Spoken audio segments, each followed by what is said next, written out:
Hola familia Medici, hoy vamos a hablar de patologías eh, basados en embriología. Vamos a hablar de las patologías de los arcos faringios. Empezamos. Los primeros son los senos cervicales o branquiales, también se les conoce como externos. Los senos cervicales, branquiales, externos son infrecuentes y se deben casi todos a la falta de ocupación del segundo arco faringio y del seno cervical. El seno cervical se abre a lo largo del borde anterior del músculo esternocleidomastoideo, en la hipófisis mastoides del hueso temporal, en el tercio inferior del cuello. Los recién nacidos con senos cervicales se detectan a menudo durante la lactancia, debido a que estos bebés, al momento de tomar leche materna, se elimina material mucoso a través de ello. Uno de cada 10 de estos niños son bilaterales y se asocian con senos auriculares. Los siguientes son los senos cervicales branquiales internos. Estos se abren en el seno amigdalar o en la proximidad del arco palatino-faringio. Son muy infrecuentes y en casi todos los casos se deben a la persistencia de la parte proximal de la segunda bolsa faríngea. Normalmente esta bolsa desaparece a medida que se desarrolla la amígdala palatina. Es un resto normal del seno amigdalar. La siguiente sería la fístula cervical branquial. Esta fístula es un conducto anómalo que se abre intermitentemente en el seno amigdalar y externamente en la parte lateral del cuello. Este conducto se debe a la persistencia de diversas partes de la segunda hendidura faríngea y de la segunda bolsa faríngea. La fístula asciende desde su abertura en el cuello a través de los tejidos subcutáneo y del músculo platisma, hasta alcanzar la adventicia de la arteria carótida. Después, la fístula discurre entre las arterias carótida interna y externa y se abre en el seno maxilar. Ahora tenemos la fístula de seno periforme. Esta fístula aparece o parece ser el resultado de la persistencia de restos del cuerpo, del último cuerpo branquial en su trayecto hasta la glándula tiroides. El siguiente serían los quistes cervicales o branquiales. Estos son los restos de diversas partes del seno cervical, de la segunda hendidura faríngea o de ambos. Pueden persistir y dar lugar a un quiste esférico o alargado. Aunque estos quistes se pueden asociar a senos cervicales y pueden drenar a través de ellos, los quistes se localizan a menudo de manera libre en el cuello inmediatamente por debajo del ángulo de la mandíbula. No obstante, también pueden desarrollarse en cualquier punto a lo largo del borde anterior del músculo esternocleidomastoideo, y estos quistes crecen debido a que en su interior se acumulan líquidos y restos celulares procedentes de la descamación de su revestimiento epitelial.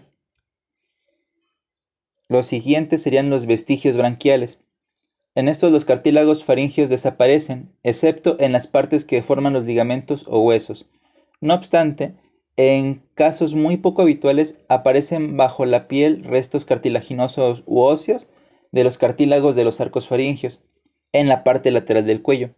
Generalmente, estos restos se localizan por delante del tercio inferior del músculo esternocleidomastoideo. El siguiente sería el síndrome del primer arco faringio. Este síndrome es un desarrollo anómalo de los componentes del primer arco faringio que originan diversas anomalías congénitas en ojos, oídos, mandíbulas, paladar y que en conjunto constituyen el síndrome del primer arco faringio. Se considera que este síndrome es el resultado de la migración insuficiente de las células de la cresta neural hacia el primer arco durante la cuarta semana. El síndrome del primer arco faringio cursa con dos manifestaciones clínicas principales. Tenemos el síndrome de Treacher-Collins o, como su nombre lo dice, es disostosis mandibulofacial. Esta está causada por un gen autosómico dominante, en donde se observa hipoplasia malar, o sea que es un desarrollo insuficiente de los huesos cigomáticos de la cara, y está asociada a fisuras vertebrales, con descenso diagonal, defectos en los párpados inferiores, deformidades en las orejas y en ocasiones alteraciones en los oídos medio e interno, y el gen TSOF1 o Treacher-Collins-Franchetti-1 es el responsable de la producción de una proteína denominada TREACL. La proteína TREACL está implicada en la biogénesis del ácido ribonucleico y contribuye al desarrollo de los huesos y al cartílago de la cara, por lo que la mutación de este gen está directamente asociado al síndrome de Treacher-Collins y es como lo podemos ver en la película Wonder. La secuencia de Pierre-Robin. Este otro trastorno es un trastorno autosómico recesivo que se asocia a hipoplasia de la mandíbula, paladar hendido y defectos en ojos y oídos. Muchos casos de este síndrome son esporádicos. En el complejo morfogénico de Robin, el defecto iniciador de su mandíbula pequeña, o como sería su término médico, micrognatia, da lugar al desplazamiento de la lengua en dirección posterior con obstrucción de la fusión de los procesos palatinos, lo que da lugar a un paladar hendido bilateral. El siguiente sería el síndrome de DiGeorge. En este, los lactantes que presentan el síndrome nacen sin timo y sin glándulas paratiroides, muestran defectos en los infundíbulos de salida cardíacos. En algunos casos se observa también tejido glandular ectópico y la enfermedad se caracteriza por hipotiroidismo congénito, aumento de la susceptibilidad a las infecciones. Esto se debe a que la inmunodeficiencia y específicamente a un defecto en los linfocitos o en la función de los linfocitos T que presentan sus pacientes. También anomalías en la boca, que sería el acortamiento del filtro labial o que es una deformidad en boca de pez. También la implantación baja en los pabellones auriculares, hendiduras nasales, hipoplasia tiroidea y anomalías cardíacas. Estos defectos son en el callado aórtico y directamente en el corazón. Y el síndrome de DiGeorge se debe a que las bolsas faringeas tercera y cuarta no se diferencian hacia la formación del timo y de las glándulas paratiroides, debido a una alteración en la vía de señalización entre el endodermo faríngeo y las células de la cresta neural adyacentes. Este desarrollo anómalo de los componentes del primer arco a causa de la destrucción de las células de la cresta neural, mientras que las anomalías cardíacas aparecen en las zonas ocupadas, normalmente por las células de la cresta neural. En la mayor parte de los casos de este síndrome, se debe a una microdelección en la región Q11.2 del cromosoma 22 y a una mutación de los genes HIRA y UFDIL y a defectos de las células de la cresta neural. El siguiente es el tejido tímico accesorio. En el cuello del paciente puede persistir una masa aislada de tejido tímico, a menudo en la proximidad de una de las glándulas paratiroides, y este tejido se separa del timo en un desarrollo a medida que se desplaza caudalmente hacia el cuello. Tenemos glándulas paratiroides ectópicas. En estas, la localización de las glándulas paratiroides es muy variable. Se pueden localizar en cualquier punto cercano al tiroides o al timo, o bien en su interior.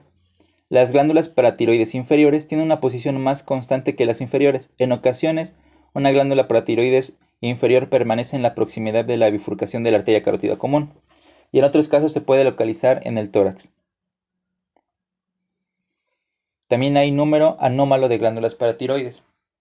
Y esto es de manera infrecuente, porque cuando se observan de más de 4 glándulas paratiroides, posiblemente las glándulas paratiroides supernumerarias se deben a la división de los primordios de las glándulas originales, y la ausencia de una glándula paratiroides se debe a la falta de diferenciación de uno de los primordios, a la atrofia de una glándula en la fase inicial de su desarrollo.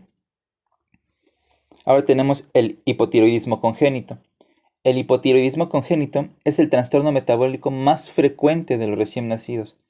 Es un cuadro heterogéneo, respecto a lo cual se ha identificado varios genes candidatos, incluyendo el receptor de TSH y los factores de transcripción tiroideos.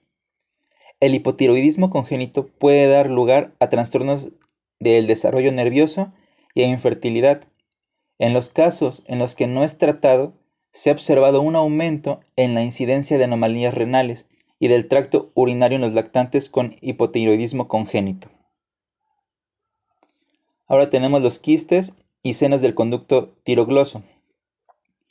Los quistes se pueden formar en cualquier punto del trayecto del conducto tirogloso. Habitualmente, el conducto tirogloso se atrofia y desaparece, pero en algunos casos persisten restos de este conducto que forman un quiste en la lengua o en la parte anterior del cuello, justo por debajo del hueso hyoides, y la mayor parte de estos quistes del conducto tiroglosio se manifiestan clínicamente hasta los 5 años de edad, a menos que esta lesión se infecte, y en la mayoría de los casos es asintomática. La tumefacción inducida por un quiste del conducto tiroglosio suele evolucionar en forma de una masa indolora y móvil que se aumenta de tamaño progresivamente. También el quiste puede contener algo de tejido tiroideo.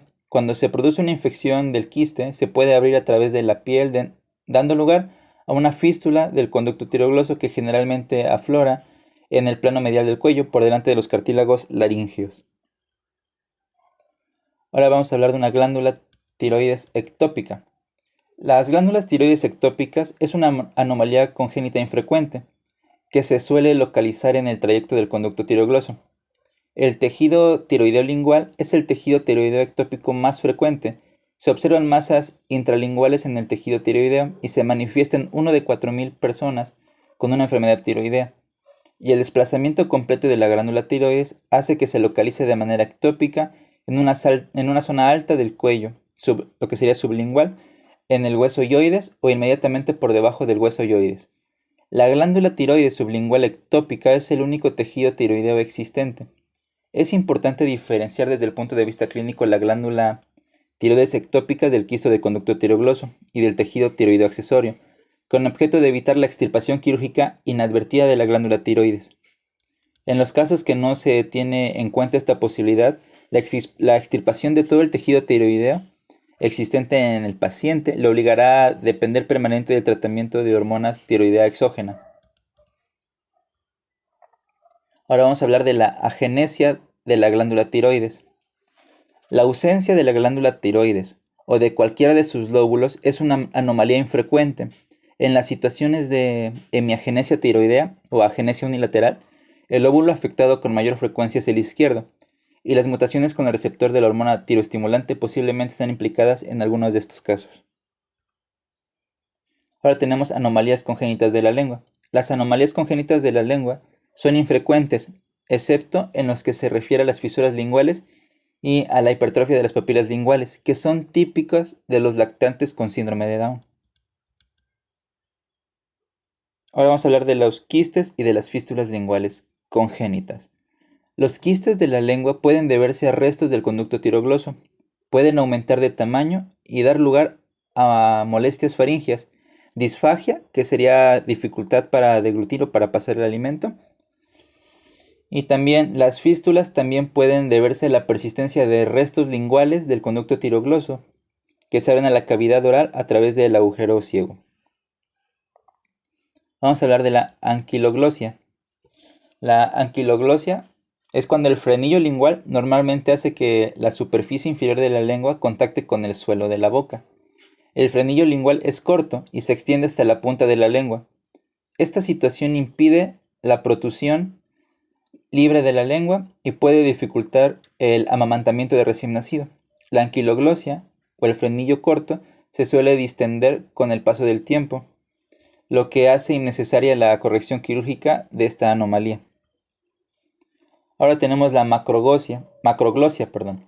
Esto es cuando la lengua es excesivamente grande, no es una anomalía frecuente.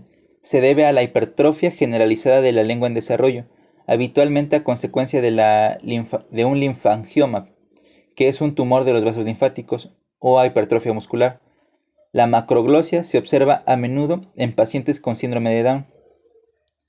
Ahora vamos a ver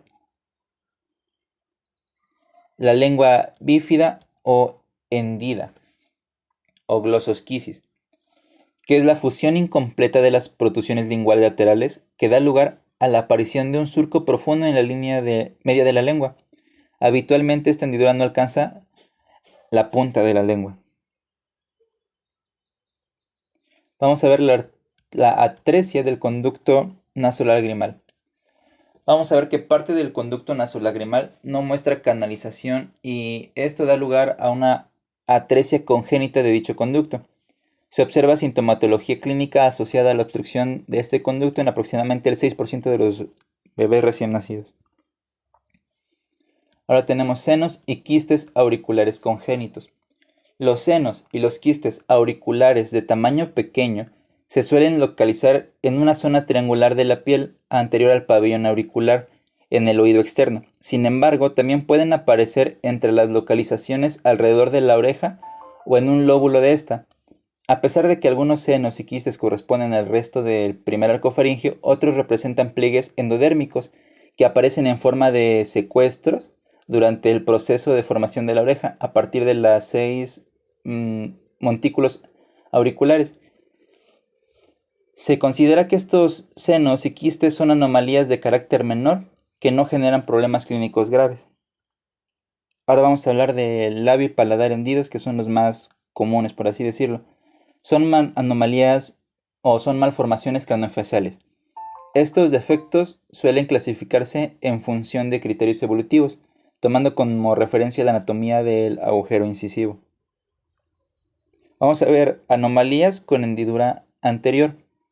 En estas, entre las que está el labio hendido con o sin fisura de la parte alveolar del maxilar. La anomalía con fisura anterior completa es aquella en las que las fisuras se extienden a través del labio y de la parte alveolar del maxilar hasta el agujero incisivo, separando las partes anterior y posterior del paladar. Las anomalías con fisura anterior se deben a una deficiencia de la mesénquima de las prominencias maxilares y de los procesos palatinos medio. Ahora vamos a ver la anomalía con fisura posterior.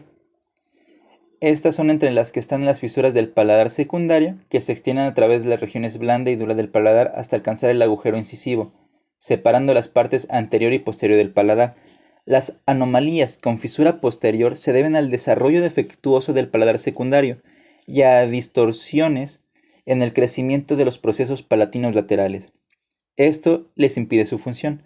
Hay otros factores que también pueden contribuir a estos defectos congénitos, como sería la anchura excesiva del estomoideo, la movilidad de los procesos palatinos laterales y la alteración de los sitios de degeneración focal del epitelio palatino. También las fisuras van desde el labio hendido completo hasta los cuadros en la fisura que se extiende hasta la nariz y a través de la parte alveolar maxilar. Tenemos el labio hendido unilateral. Este se debe a la falta de fusión de la prominencia maxilar del lado afectado con las prominencias nasales medias, lo que se debe a la falta de fusión de las masas mesenquimales y a la falta de proliferación del mesénquima y el aislamiento del epitelio de superficie. Este problema da lugar a la aparición del surco labial persistente. El epitelio del surco labial muestra un estiramiento y los tejidos del suelo del surco se fragmentan. El labio queda dividido en dos partes. En ocasión hay una banda de tejido denominada banda de Simonard que une las partes del labio hendido unilateral incompleto. Ahora tenemos el labio hendido bilateral. Este se debe a la falta de fusión de las masas mesenquimales de las dos prominencias maxilares con las prominencias nasales medias. El epitelio de los dos surcos labiales queda distendido y se fragmenta. En los casos bilaterales, los defectos pueden no ser iguales y se observan grados variables que afectan a cada lado. Cuando no hay una hendidura bilateral completa en el labio y en la parte alveolar del maxilar, los procesos palatino medio cuelga libremente y se proyecta hacia dirección anterior. Estos defectos tienen un carácter especialmente deformante debido a la pérdida de continuidad del músculo orbicular de la boca, que cierra la boca y frunce los labios. El labio hendido medio.